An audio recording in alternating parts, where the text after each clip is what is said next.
Will Smith claps back at memes of him and Sean Diddy Combs and speaks out for the first time about his history with the music mogul. The Oscar winner took the stage at the Observatory North Park in San Diego December 12th, and during a break in the show, the rapper called out memes he'd seen online trolling his past association with Combs, who is currently in jail awaiting trial on sex trafficking, racketeering, and transportation to engage in prostitution charges. What if I told you the Diddy trial isn't just about freak-offs, blackmail, or trafficking? What if I told you names like Oprah Winfrey, Tyler Perry, and even Will Smith are now circling this case? This isn't gossip. This is what came up in a federal courtroom under oath. And what you're about to hear was never supposed to make it to the public. Let's get into it. Diddy will go to prison for life, people. You don't know things that I knew about Diddy back in the day, and you want to know what? It's about time, people. It is about time. Diddy done. When Wendy Williams took the stand, people thought it would just be commentary, another media moment, a flash of drama. Instead, it turned the courtroom ice cold. She didn't just talk about Diddy, she talked about the system that protected him. She looked the jury dead in the eye and said, "This isn't just about what he did, it's about who let him do it." And then she dropped names. Tyler Perry, Oprah Winfrey, not accused of the same crimes, but accused of helping keep the secrets buried. Wendy said there's a list in Hollywood, not a paper list, not something you can screenshot, but it's real, and everybody knows it. It's a list of people you do not cross, she told the court. And if you do, you disappear. She claimed that after she started talking publicly about Diddy, Tyler Perry and Oprah's teams allegedly cut her off. She went from walking red carpets to being scrubbed from guest lists overnight. An executive even told her, Oprah's people don't want you near her anymore. Why? Because she talked about the wrong person. Because she broke the code. Wendy Williams reacts to Sean Diddy Combs' arrest. 2 weeks after the rap mogul was arrested in New York City and indicted for racketeering conspiracy, sex trafficking, and transportation to engage in prostitution, the former talk show host is speaking out on his charges. She tells the Daily Mail in an interview published October 1st, "What is really weird is that I have been told by so many people, 'Wendy, you called it,' including some people from my family who have said the same." Wendy also brings up the 2016 surveillance video of the rapper assaulting his ex Cassie Ventura in a hotel hallway that was published by CNN back in May, and says of Diddy's arrest, "You know how I feel about that? It is about time." To see this video on TV of Cassie getting pummeled, it was just horrific. The 60-year-old adds, "But now you have to think how many more times, how many people, how many more women. It's just so horrible." Wendy previously spoke about the power imbalance of dating a music mogul as an artist amid Diddy and Cassie's 2015 split. Wendy described how whispers spread even before she took the stand, that she was going to burn Hollywood down.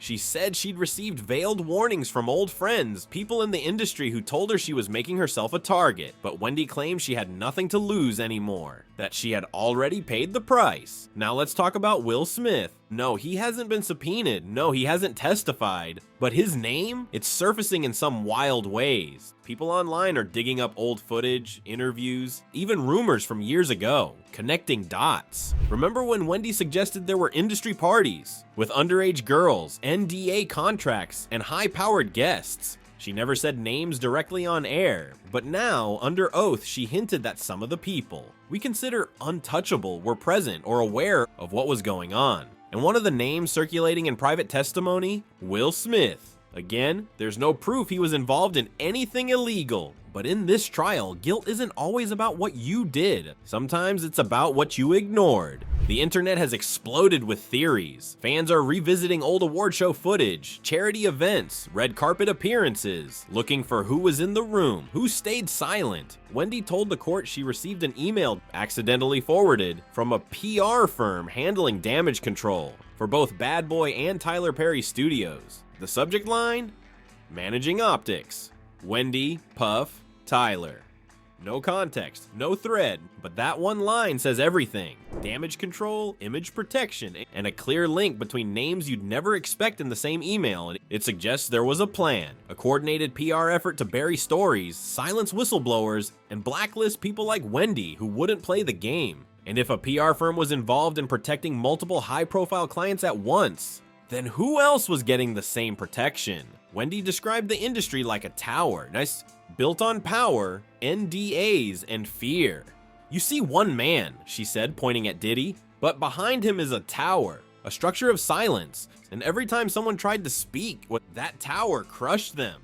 She claims she was offered a syndicated TV deal if she agreed to stop covering stories about Diddy, Jay-Z, and the after-dark industry behavior she'd alluded to for years. She said no, and she paid the price. Blackballed, erased, gaslit by the same people who used to call her a media queen. She told the jury she had a file folder full of names, not just emails and NDAs, but handwritten notes, anonymous tips, and even voicemail recordings from insiders too scared to go public. Wendy said they didn't want fame, they wanted the truth out. In court, Wendy revealed she had collected NDAs, internal emails, and testimony summaries from people who worked inside the machine. One NDA, dated 2007, read, "Violation may result in financial penalties and public retaliation." That phrase shocked the courtroom. Public retaliation, not just lawsuits or money loss, but smear campaigns, threats, career sabotage. She also shared an email from a luxury hotel confirming they prepped suites with lighting, extra linens, and discretion before Diddy's guests arrived. This was planned. This was a system. And if her docs are real, a lot of people were in on it. Wendy wasn't just targeting celebrities, she was exposing a machine. Media companies, publicists, label executives, booking agents, even bloggers, all paid to protect the narrative. One email allegedly told a writer to ignore recent accusations and focus instead on Diddy's charity work. She shared a photo of Diddy, Tyler Perry, and a crisis PR reps at a 2019 gala, all smiling.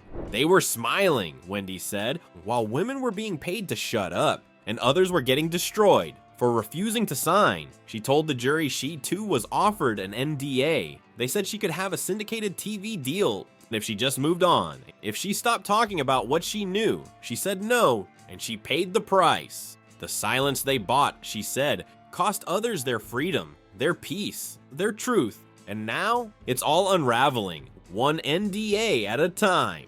Wendy ended her testimony with a line that hit everyone in the room. "You see Diddy on trial, but I see something much bigger. This isn't just about what he did, it's about who let him do it. I was called bitter, I was called crazy, but I was right, and I'd rather be right in hell than silent in heaven." She looked at Diddy and said, "You thought I was gone. You thought your power was enough, but now you sit where the truth finally caught up to you, and I hope it's loud." This trial isn't over, and this might just be the beginning of people finally naming names and watching the whole tower fall. Subscribe if you're ready to hear what they've tried to keep hidden, because next time, it might be another household name in that courtroom chair.